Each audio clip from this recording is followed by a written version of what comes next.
Es decir, retomando, ¿qué es lo que dice Foucault? Foucault dice, bueno, no se puede pensar el sexo como... O sea, el sexo es una relación social.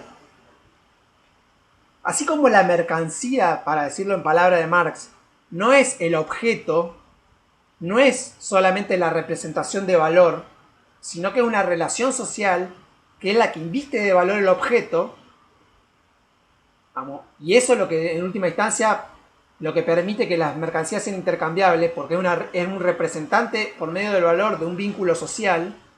Bueno, lo que va a decir en cierta medida Foucault, desde ese punto de vista, es algo similar en qué siguiente sentido. Es decir, la sexualidad no es algo natural y dado, ni siquiera es una función, ni siquiera es una función biológica, digamos, del ser humano.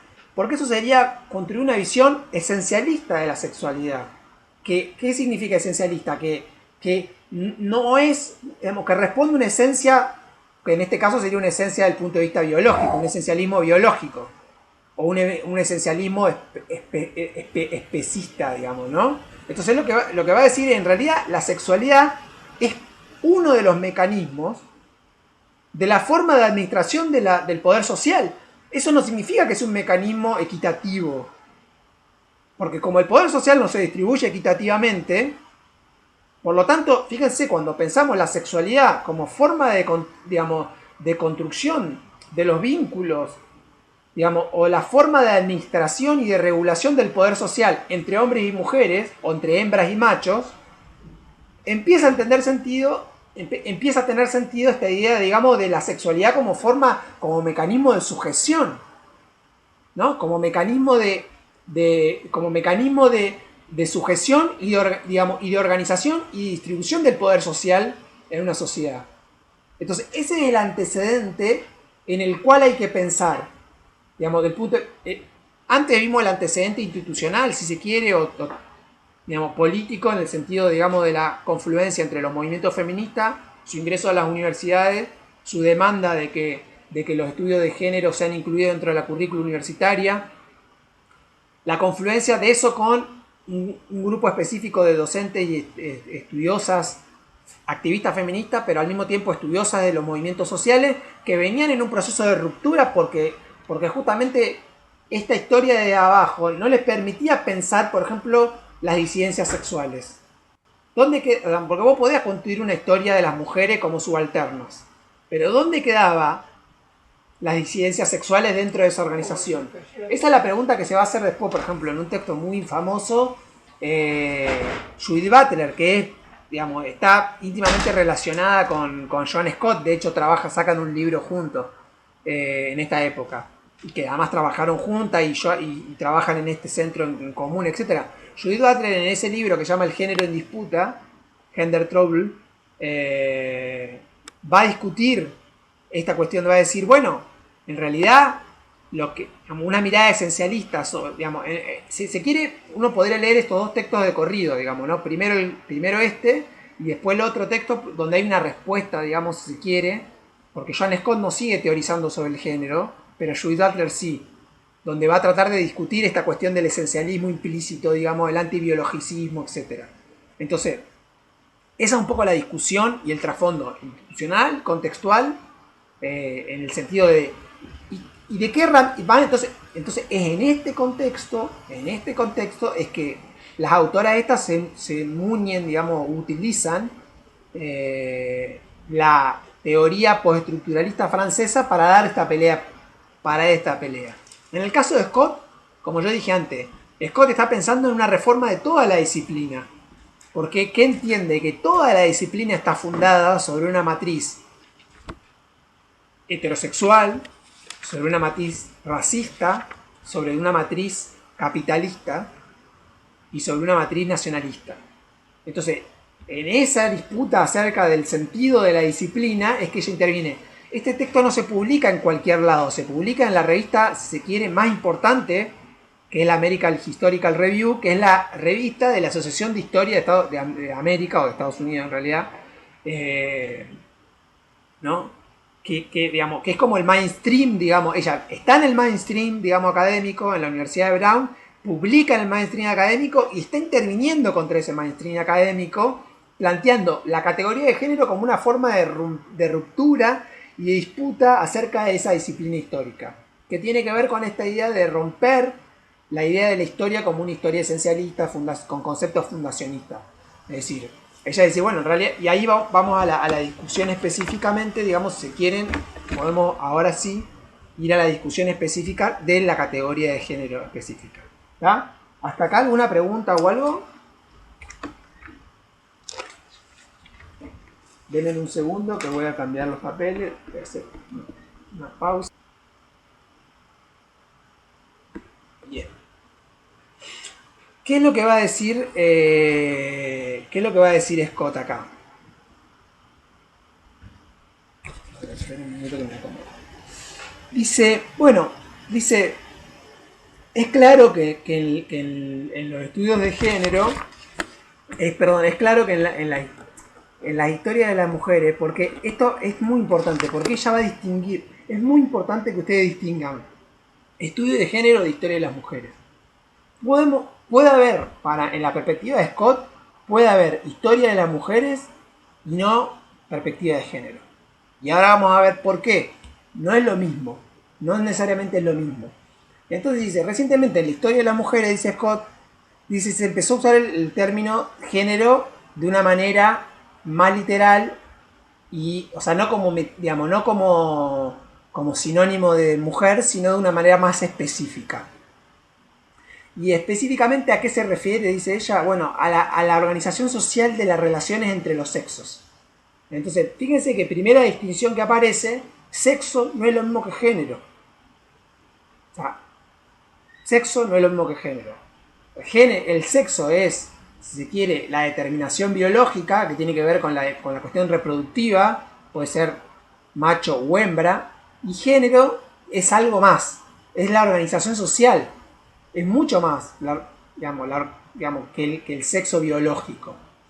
Entonces dice, parte de la idea de que ella dice, bueno, del punto de vista de género como gramática, dice, y acá es muy derridiana esta lectura. Fíjese, dice, si uno analiza el género en términos gramaticales, dice, es una forma de clasificatoria dentro de la lengua. Es una forma de organización de la lengua. Es una forma de parte de un sistema de convenciones que distinguen y que producen una serie de descripciones sobre esa lengua.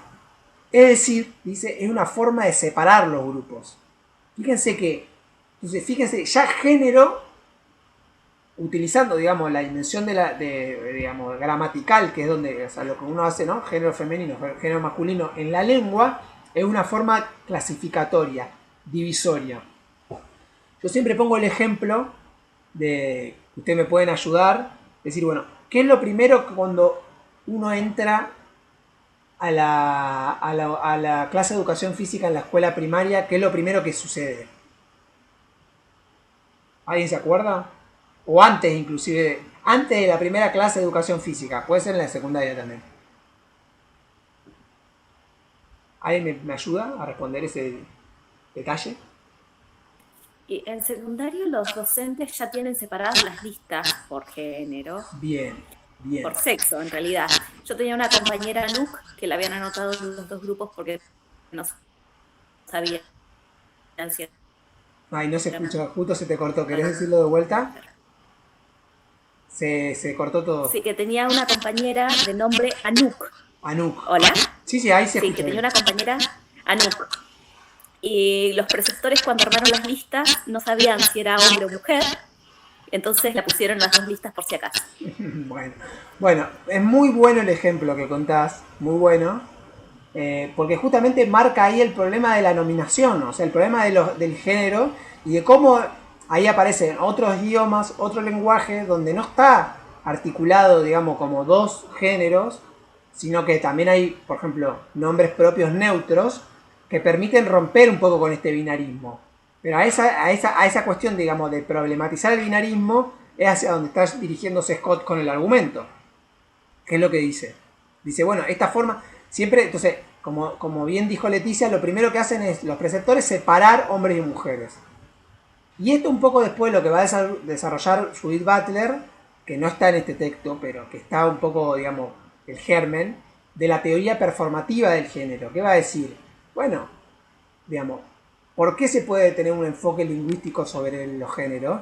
Porque justamente como opera por medio de una discursivización, la separación de géneros, lo que produce es una performatividad sobre los cuerpos. Entonces, fíjense esta idea, digamos, produce un cuerpo.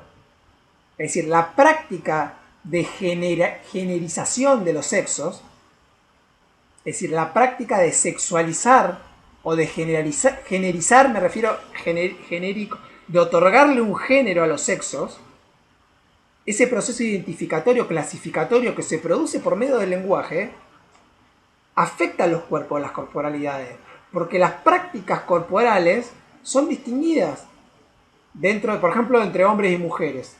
No son los mismos ejercicios, ni son las mismas prácticas las que producen mujeres y hombres. Recién ahora, muy recientemente, las mujeres, por ejemplo, pueden hacer fútbol, ¿no? Las mujeres que pueden hacer, qué ejercicios tienen que hacer, bueno, ¿no? ¿Qué actividades físicas son para mujeres y qué actividades físicas son para hombres? ¿Qué se está produciendo? Se está produciendo una generización, es decir, se está otorgando un género, se está asignando un género socialmente a los sexos. Se está construyendo toda una serie de atributos sociales vinculados a los géneros, ¿no? Entonces, la mujer baila, la mujer es suave, la mujer es bella, la mujer es linda, o sea, todos los atributos, el hombre es fuerte, el hombre es guerrero, el hombre es peleador. Bueno, después todo eso, digamos, tiene efectos sociales sobre cómo se construye la masculinidad y cómo se construye la feminidad, digamos, ¿no? Por decirlo de alguna manera, pero me estoy adelantando. Entonces dice, bueno, dice, no solamente se trataba de pensar el género como una nueva forma de pensar la historia de las mujeres, sino que la categoría de género posibilitaría una nueva forma de reescritura de la historia. Sobre todo a partir, dice John Scott, de su cruce con las categorías de raza y clase, que después va a ser en la teoría postcolonial o en autoras como por ejemplo Spivak, que podrían ustedes leer, que discute estos problemas, se vuelve a problematizar. Es decir, bueno, ¿no? ¿Cómo se produce ese cruce entre género y clase? Que es un poco lo que planteó la compañera al principio de esta cuestión, digamos. ¿Cómo se produce la cuestión? Una aclaración por lo que dijo la compañera. Yo estoy hablando de teoría de género, no estoy hablando de teoría feminista, que no es exactamente lo mismo. ¿Ah? Es como ponerle a discutir teoría del valor. La teoría del valor es una teoría económica. La teoría política del marxismo es otra cosa. ¿Se entiende lo que quiero decir para poner una analogía? Porque si no pareciera ser que estoy diciendo que no hay teoría feminista, digamos, me quedé pensando en eso, que no hay teoría feminista por fuera de la academia. No digo eso. Digo que la teoría de género, específicamente este grupo de autoras, se desarrolló en la Academia Norteamericana. ¿Quién era la que me dijo eso? No sé si está conectada.